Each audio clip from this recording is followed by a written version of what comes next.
Hi, I just wanted to take a second to talk with you about how to use dowel flags. And if you watched our how to use dowel wing video, you'll hear a lot of things that sound familiar here, because pretty much we're going to tell you the same thing that we said there, which is think in terms of figure eights.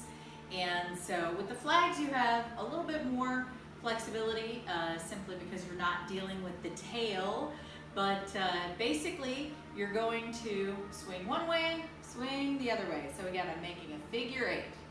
And so that is your basic movement with this flag, and you're going to do it a number of different ways. So here I'm just doing one straight out in front. Now I'm going to turn it on its head. So I'm going to do 1/2 over, 1/2 down, over and down, and over and down.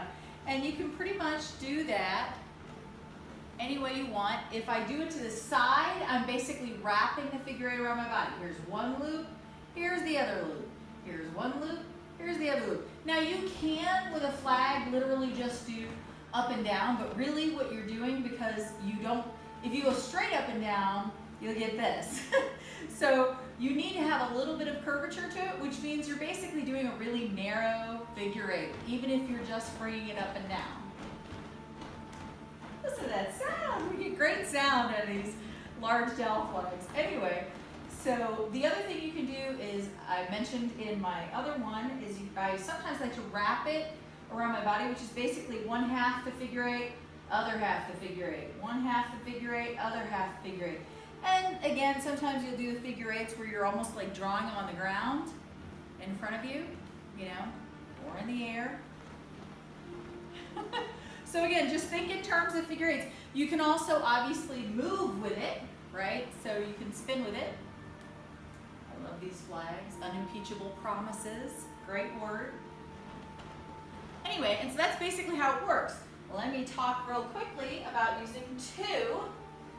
And for those of you who know me and have followed me for a while, you'll know two is not so much my thing. I do it for demos, just for you guys, but for me, in worship, if I'm using two, I have to think too much about the flags, and I can't focus on worship, so I tend to be a one-flagged worshiper, but that's just me.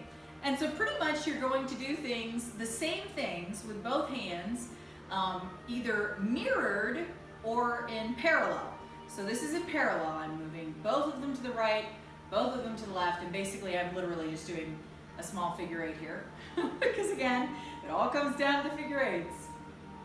New beginnings, new beginnings. Anyway, or mirrored would be doing the same thing but like opposite. Now, other people can do nifty syncopated rhythms and stuff like that. Woo! Totally can't do that. My piano teacher will attest to that. That is not my gifting. When you do them up and down, again, you're basically, although I just said that, and this is kind of, I don't know if it's syncopated. Anyway, it's alternating, but you're still doing your figure eights. But this is one I like to do. It looks nice from the side, looks nice from the front. And you know, one of the ways to determine if you're going to be doing like a worship dance or production of some kind, one of the best ways, this is, by the way, just wiggling it as it comes down. So I'm still doing my figure eights, I'm just wiggling it because I've got these bendies in here, so I've got good flex to them, so they move nicely. What I was going to say though is, shoot video of yourself, because that's how I've really, because what looks good to you as the person holding the flag looks very different than what the viewer is seeing watching you. So for example, this move in particular looks amazing to me. To you though, the flag goes basically flat over my head, so you're not really seeing anything. I'm seeing all this burst of colors with the light behind it, and so it looks amazing to me, but to you guys, not so much.